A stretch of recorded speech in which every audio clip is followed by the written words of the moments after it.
नमस्ते दोस्तों आज हम बात करने वाले हैं पोस्ट ऑफिस की सबसे लोकप्रिय योजना यानी कि सुकन्या समृद्धि योजना के बारे में। जी हाँ दोस्तों, इसमें सबसे ज़्यादा बेनिफिट तो है मतलब कि टैक्स बेनिफिट। इसमें आपको जीरो टैक्स लगेगा, मतलब कि एक भी रुपया आपको टैक्स जो है वो चुकाना नहीं पड़ेगा। और सबसे ज़्यादा ब्याज दर देने वाली ये स्कीम है, मतलब कि वार्षिक अगर देखा जाए तो 8.2% ब्याज दर आपको ये सुकन्या समृद्धि योजना में मिलता है। तो सुकन्या समृद्धि योजना में एक खास बेनिफिट ये मिलेगा दोस्तों कि इसमें सामान्य से सामान्य लोग जो है वो भी 250 रुपये से शुरुआत कर सकते हैं, और कोई पैसादार अगर व्यक्ति है तो 1.5 लाख तक का इन्वेस्ट जो है वो सुकन्या समृद्धि योजना में कर सकते हैं। और साथ साथ इसमें कोई भी आपको जो भी रिटर्न मिलेगा तो इसमें कोई भी टैक्स नहीं लगेगा। तो सुकन्या समृद्धि योजना के बारे में मैं आपको इस वीडियो के माध्यम से A to Z माहिती बताऊंगा दोस्तों कि अगर 500 रुपये अगर आपने इन्वेस्ट किया है तो आपको कितना मिलेगा मैच्योरिटी पर, और या तो 1000 रुपये या तो 1500, 2000 रुपया, 2000 रुपया अगर आपने इन्वेस्ट किया है तो आपको मैच्योरिटी पर कितना बेनिफिट मिल सकता है, और डॉक्यूमेंट क्या क्या चाहिए, इसका क्राइटेरिया 2026 में क्या क्या क्राइटेरिया रहेगा, तो तमाम माहिती इस वीडियो के माध्यम से मैं आपको बताऊँगा दोस्तों। तो वीडियो को लास्ट तक देखते रहना। तो चलिए शुरू करते हैं। तो सुकन्या समृद्धि योजना के बारे में मैं आपको A to Z माहिती इस वीडियो के माध्यम से बताऊंगा दोस्तों। और इस वीडियो को अगर आप देख लोगे तो गारंटी के साथ मैं कहता हूं कि आपको दूसरी वीडियो देखने की कोई ज़रूरत नहीं पड़ेगी। सुकन्या समृद्धि योजना एक ऐसी स्कीम है, एक ऐसी योजना है जो आपकी बेटी के भविष्य को सुरक्षित करती है। जब बेटी 18 साल की हो जाएगी तो उनकी शादी, ना तो उनकी शादी की या तो हायर एजुकेशन की कोई भी आपको चिंता नहीं रहेगी। लेकिन इनके लिए सबसे पहले आपको अभी से ही तैयारी करनी पड़ेगी, प्रिपेयरिंग करना पड़ेगा। तो इस वीडियो के माध्यम से हम इतनी बातें जानेंगे दोस्तों। सबसे पहले तो ये जानेंगे दोस्तों कि सुकन्या समृद्धि योजना से किससे फ़ायदा हो सकता है, मतलब कि इसका लाभ कौन उठा सकते हैं। इसका फ़ायदा उठाने के लिए आपकी उम्र कितनी होनी चाहिए, इसके लिए कौन से डॉक्यूमेंट होने चाहिए, ज़्यादा से ज़्यादा आप कितना इन्वेस्ट कर सकते हैं और कम से कम कितना इन्वेस्ट करना होगा आपको, क्या हर साल सेम अमाउंट देना जरूरी है, सुकन्या समृद्धि योजना में कितना इंटरेस्ट रेट आपको मिलेगा ईयरली, अकाउंट किसके नाम पर आप खुलवा सकते हैं, पैसे कितने साल जमा करना होंगे, कितने साल बाद आपको पैसा मिलेंगे, इस स्कीम के क्या नुकसान है, तो इसके बारे में भी आपको चर्चा करेंगे हम। क्या बीच में पैसा निकाल सकते हैं, क्या नहीं निकाल सकते, ज़रूरी डॉक्यूमेंट्स और नियम क्या है, तो इसके बारे में मैं आपको A to Z माहिती इस वीडियो के माध्यम से बताऊंगा दोस्तों। करते हैं दोस्तों कि ये स्कीम में कितना इन्वेस्ट कर सकते हैं। तो सुकन्या समृद्धि योजना में हर साल आप मिनिमम 250 रुपये इन्वेस्ट करने होंगे। एक साल के अंदर जो है आपको सुकन्या समृद्धि अकाउंट जो है चालू रखने के लिए मिनिमम 250 रुपये आपको जमा करने पड़ेंगे। मैक्सिमम कितना जमा कर सकते हो, तो मैक्सिमम आप सालाना 1.5 लाख रुपये तक इन्वेस्ट कर सकते हो, यानी कि हर महीने आपको 12,500 रुपये आपको इन्वेस्ट करना हो तो अगर कर सकते हो आप।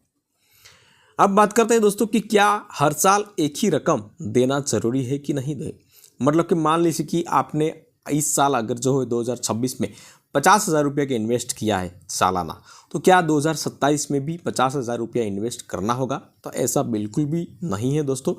2027 में आप 250 रुपये भी इन्वेस्ट कर सकते हो और 1.5 लाख भी इन्वेस्ट कर सकते हो, तो ऐसा कोई रूल्स नहीं है। अब बात करते हैं दोस्तों कि कितने साल तक पेमेंट करना पड़ेगा। तो ये सुकन्या समृद्धि योजना जो है तो उसकी मैच्योरिटी जो है वो 21 साल की है, मतलब कि 21 साल के बाद आपको पैसा मिलेगा। लेकिन आपको 21 साल तक पैसा पे नहीं करना है, आपको पैसा पे करना है सिर्फ 15 साल तक। 15 साल के बाद आपको 6 साल तक आपको वेट करना है, लेकिन उस टाइम पीरियड में आपका ब्याज दर जो है वो शुरू रहेगा, और 21 साल जब पूरा हो जाएगा तब आपको ब्याज के सहित आपको जो भी पैसा अमाउंट होगा वो आपको मिल जाएगा। ब्याज दर क्या रहेगी, तो ब्याज दर की अगर बात करें दोस्तों तो आपको सालाना इस स्कीम में 8.2% सालाना ब्याज दर मिलेगा आपको, जो पोस्ट ऑफिस की दूसरी योजनाओं से काफ़ी ज़्यादा है। अब टैक्स की बात करते हैं दोस्तों कि इसमें टैक्स लगेगा कि नहीं लगेगा। तो आपको मैं बता देता हूं दोस्तों कि सुकन्या समृद्धि योजना में आपका जो भी रिटर्न होगा तो इसमें आपको टैक्स 0 लगेगा, मतलब कि कोई भी टैक्स नहीं लगेगा। जितना भी अमाउंट होगा रिटर्न मिलेगा, ब्याज दर के साथ अमाउंट होगा तो वो आपका होगा। इसमें आपको कोई भी सरकारी टैक्स देना नहीं होगा। योजना का लाभ कौन कौन ले सकते हैं, तो सुकन्या समृद्धि योजना का फ़ायदा जो है वो सिर्फ बेटियों के लिए है, लड़कियों के लिए है। ये इसमें लड़के जो है वो अकाउंट ओपन नहीं करवा सकते। और बेटी की उम्र की बात करें दोस्तों तो 0 से लेकर 10 साल के बीच होनी चाहिए। हर परिवार मैक्सिमम 2 लड़कियों को इस स्कीम का लाभ दिलवा सकते हैं, मतलब कि अलग अलग अकाउंट खुलवा सकते हैं। लेकिन कुछ ऐसे किस्से हैं इसमें हर परिवार 3 बेटियों को भी फ़ायदा मिल सकता है। कैसे?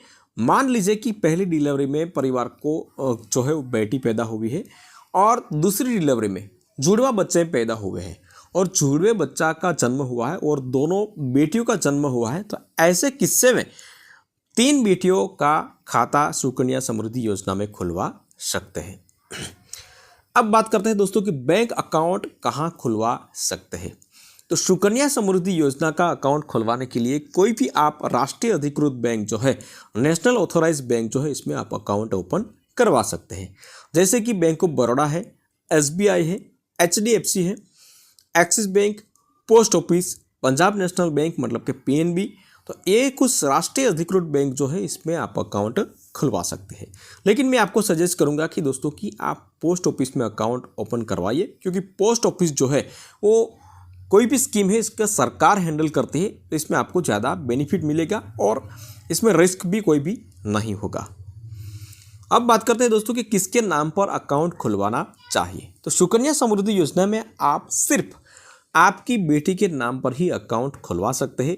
माता पिता के नाम पर आप अकाउंट नहीं खुलवा पाओगे, आप सिर्फ बेटी के नाम पर ही अकाउंट आपको खुलवाना होगा। इसके लिए डॉक्यूमेंट की अगर बात करें तो बेटी का आधार कार्ड होना चाहिए। अगर आधार कार्ड नहीं है तो बर्थ सर्टिफिकेट मतलब कि जन्म प्रमाण पत्र आपके पास होना चाहिए। बेटी की 2 पासपोर्ट साइज फ़ोटो होनी चाहिए और पिता या तो माता का आधार कार्ड होना चाहिए। अब बात करते हैं दोस्तों कि क्या बीच में अगर पैसे की ज़रूरत पड़ी तो पैसा निकाल सकते हैं कि नहीं निकाल सकते।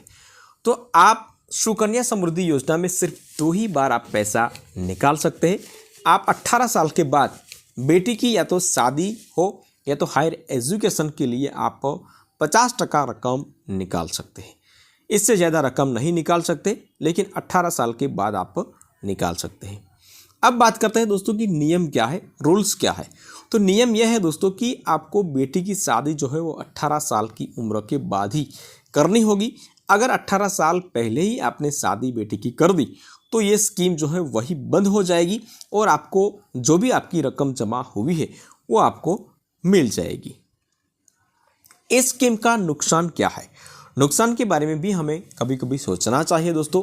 तो मैच्योरिटी मिलने के बाद जो भी अमाउंट होगा मिलेगा तो वो लड़की के अकाउंट में ही होगा, मतलब कि लड़की ही उठा सकती है। इनके माता पिता ये अमाउंट ये रकम जो है वो मतलब कि इसका इस्तेमाल नहीं कर सकेंगे। अगर माता पिता को ये अमाउंट यूज़ करना है तो लड़की की मंजूरी होनी चाहिए। अगर लड़की की मंजूरी नहीं है तो ये पैसा माता पिता इसका इस्तेमाल नहीं कर सकेंगे, सिर्फ और सिर्फ बेटी ही इसका इस्तेमाल कर सकेंगे। तो ये है एक नुकसान की बात। अब बात करते हैं दोस्तों कि कितना पैसा इन्वेस्ट करने पर कितना आपको मिल सकता है। मान लीजिए कि 500 रुपये इन्वेस्ट किया है आपने हर महीने, 1000 रुपये इन्वेस्ट किया है, 2000 रुपये हर महीने इन्वेस्ट किया है या तो 5000 रुपये इन्वेस्ट किया है, तो आपको ये टोटल अमाउंट 21 साल के बाद कितना मिल सकता है। तो इसका मैं अब लाइव कैलकुलेशन करके मैं आपको बताने वाला हूं। तो सबसे पहले यह बात करते हैं दोस्तों कि मान लीजिए कि आपने हर महीने 500 रुपये पे किया है, तो आपको 21 साल के बाद आपको कितना मिलेगा। और टोटल 21 साल बाद जो है मतलब कि आज अगर पे करते हो 2026 में पे करते हो आप, तो आपको क्या कब आपकी मैच्योरिटी ख़त्म होगी पूरी होगी 2046 या तो 47 में आपको मैच्योरिटी जो है वो ख़त्म होगी पूरी होगी और यहाँ आपको पैसा मिलेगा। तो यह 500 रुपये अगर आपने पे किए हर महीने तो आपका टोटल अमाउंट कितना पे जमा होगा 90,000 रुपये 15 साल के बाद। और उसके बाद जो है उसमें उसका इंटरेस्ट रेट की अगर बात करें दोस्तों तो 1,87,296 रुपये। और टोटल अमाउंट की बात करें 21 साल के बाद तो आपको मिलेगा यहाँ 2,77,297 रुपये 500 रुपये अगर जमा करने के बाद, ठीक है। और उसके बाद आप बात करते हैं दोस्तों कि मान लीजिए कि आपने 1,000 रुपये इन्वेस्ट किया है हर महीने, तो आपका टोटल अमाउंट हो जाएगा यहाँ 15 साल में 1,80,000 रुपये। और टोटल इसके सामने इंटरेस्ट रेट मिलेगा आपको ₹3,74,592 और टोटल अमाउंट आपको 21 साल के बाद मिलेगा ₹5,54,593। 1,000 रुपये अगर आपने पे किया है तो इतना मिल सकता है आपको।